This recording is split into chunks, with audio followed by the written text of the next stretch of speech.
লিডুত কল ইণ্ডিয়াৰ ডাম্পিং গ্ৰাউণ্ডে কঢ়িয়াই আনিছে চৰম ভাবুকি।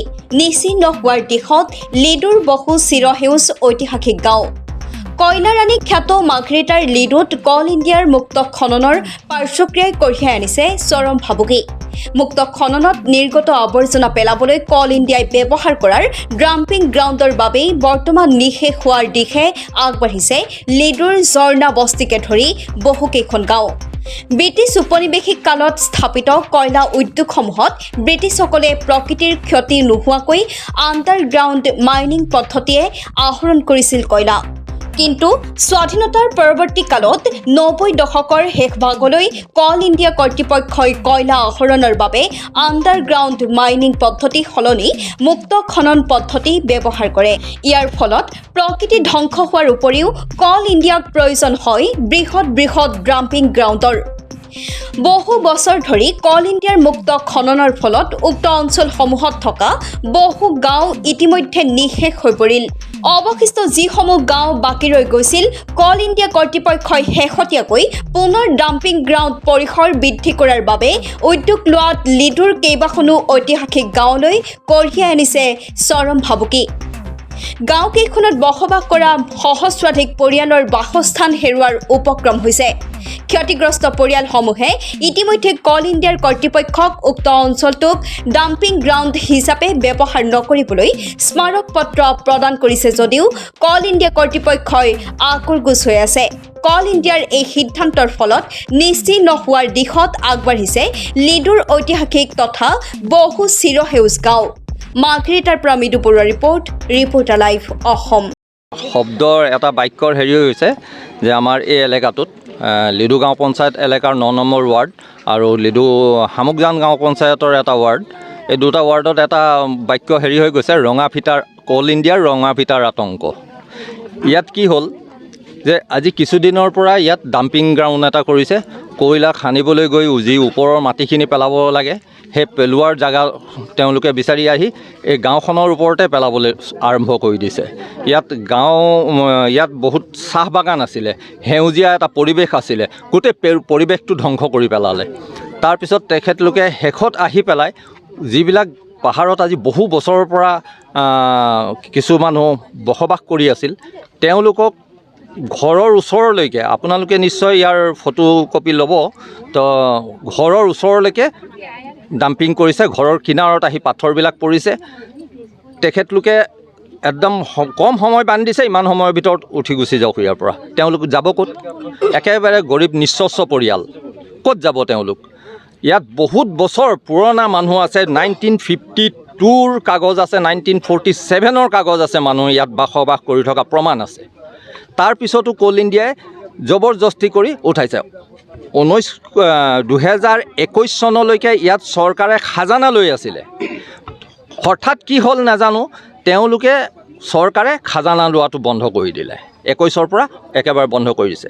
এই এলেকাটোত লিডু শামুকজান গাঁও পঞ্চায়ত, লিডু গাঁও পঞ্চায়ত, দুইটা গাঁও পঞ্চায়তৰ আণ্ডাৰত দুইটা ৱাৰ্ডত বহুত চৰকাৰী কাম, আঁচনি, পায়খানাৰ পৰা লৈ ৰাস্তা ঘাটৰ পৰা লৈ ইলেক্ট্ৰিচিটি, অংগনবাদী, সকলো মানে পানী যোগান, সকলো ব্যৱস্থা ইয়াত কৰিছে চৰকাৰে।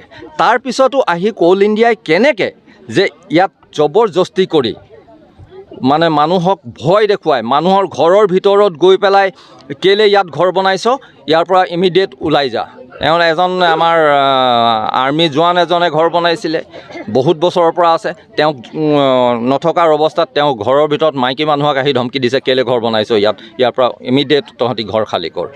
এনেকুৱা এটা আতংকৰ পৰিস্থিতিৰ সৃষ্টি হৈছে। এই বিষয় লৈ আমি চৰকাৰক, মহকুমা প্ৰশাসনক, তাৰপিছত কল ইণ্ডিয়াৰ লগতো আমি আলোচনাত বহিছোঁ, কিন্তু কল ইণ্ডিয়াই কোনো পাত্তা নিদিয়ে। আমি আলোচনাৰ কাৰণে আমাৰ প্ৰতিনিধি যিসকল গৈছিলে, তেওঁলোকক অফিচৰ পৰা গতিয়াই উলিয়াইছে, মানে বেয়া শব্দ ব্যৱহাৰ কৰিছে আৰু গেট আউট বুলি কৈ উলিয়াই পঠিয়াইছে। সেইদিনাখন আমি যোৱা সোমবাৰ আছিল, সেইদিনাখন আমি হেৰি কৰিলোঁ, তাত ধৰ্ণা কাৰ্যসূচী কল ইণ্ডিয়াৰ অফিচৰ সন্মুখত কৰিলোঁ। তাৰপিছত শেষত গৈ গধূলি 5টা বজাত, ৰাতিপুৱা 9টা বজাৰ পৰা গধূলি 5টা বজাত তেওঁ মাফ বিচাৰিবলৈ আহিল। তাৰপিছত আমি ইয়াৰ ধৰ্ণা কাৰ্য তাৰপিছত এই ক্ষেত্ৰত আমাক সেইদিনাখন প্ৰশাসনক ধন্যবাদ যে SDC মাৰ্ঘেটা থানাৰ IC আৰু অন্যান্য বিষয়ববীয়াসকলে আমাক এই বিষয়ত কিছু সহায় সহযোগিতাও কৰিলে খুব শান্তশিষ্টভাৱেই আমাৰ ধৰ্ণা কাৰ্যসূচীটো সেইদিনাখন ছাকচেছ হ'ল তাৰপিছত এতিয়া আমাক প্ৰশাসনে এটা হেৰি দিছে যে আপোনালোকে আমি মাতিম কোল ইণ্ডিয়া আৰু আমাৰ SDC SDO সকলো মিলি আৰু ঝৰ্ণাবস্তি যিখন কমিটি বনাইছে ইয়াৰ ৰক্ষা কমিটি হিচাপে তো এই কমিটি সকলোলৈ এটা আলোচনাত বহিম বুলি আমাক কথা দিছে এতিয়া পৰৱৰ্তী সময়ত কি হয় আমি নাজানো এতিয়ালৈকে আমি আলোচনাৰ বাবে এতিয়ালৈকে নিমন্ত্ৰণ পোৱা নাই নিশ্চয় আগতে আণ্ডাৰগ্ৰাউণ্ড মাইনিং আছিলে আণ্ডাৰগ্ৰাউণ্ডৰ পৰা কয়লা ওলাই আছে এতিয়া কি কয় মুক্ত খনন কৰিলে মুক্ত খনন কৰাৰ লগে লগে ইয়াৰ যিটো সেউজীয়া পৰিৱেশ আছিলে সকলো ধ্বংস হৈ গ'ল ইয়াত চাহ বাগান আছিলে গছ গছনি আছিলে সকলো ধ্বংস আনকি ইয়াত কিছু বছৰ আগলৈকে ইয়াত হৰিণা চৰি ফুৰিছিলে হৰিণা এতিয়া আহি পেলাই মানুহ ভয়ত বোমৰ ভয়ত মানুহৰ ঘৰতো লুকাবলগীয়া পৰে কেতিয়াবা এনেকুৱা নিউজ দুই এটা আগত ওলালে যে মানুহে হৰিণা ধৰিলে বা হৰিণা গাঁৱত সোমালে তো এনেকুৱা নিউজ ওলায় এতিয়া এই পৰিৱেশটো সম্পূৰ্ণৰূপে নাইকিয়া হ'ল ইয়াত যিটো জীৱকুলৰ যিটো ব্যৱস্থা আছিল বা জীৱকুল বাচি থকাৰ যিটো এটা হেৰি আছিল সেইটোও নাইকিয়া হ'ল আৰু মানুহৰতো যিটো সেউজীয়া পৰিৱেশ আছিল সেই পৰিৱেশটো সম্পূৰ্ণৰূপে ধ্বংস কৰি পেলালে এই মাইনিঙৰ হেৰিটো যিটো ডাম্পিং এই ডাম্পিং ব্যৱস্থাটো অন্যফালেও বহুত জেগা আছে তেওঁলোকে সেইটো কৰা নাই কিন্তু ইয়াৰ ওপৰতহে কৰিছে ইয়াত চৰকাৰে আমাক সকলো সুবিধা দিছে পায়খানাৰ পৰা লৈ পেলাই একেবাৰে ৰাস্তা ঘাট স্কুল সব সুবিধা আছে ইলেক্ট্ৰিচিটি সকলো সুবিধা আছে তাৰপিছতো তেওঁলোকে কোল ইণ্ডিয়াই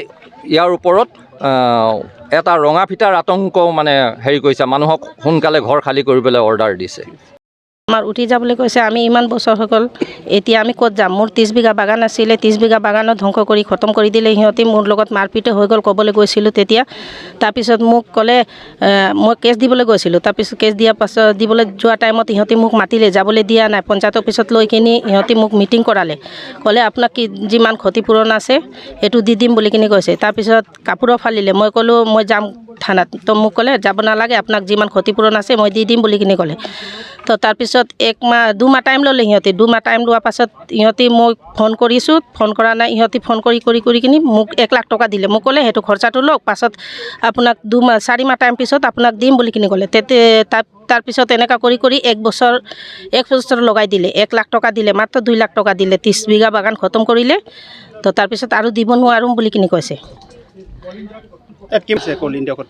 আমাৰ সেইফালেতো আছে চব মিলাই কিনিতো 700 পৰিয়াল আছে ৰিপৰ্টাৰ লাইভ নিৰ্ভীক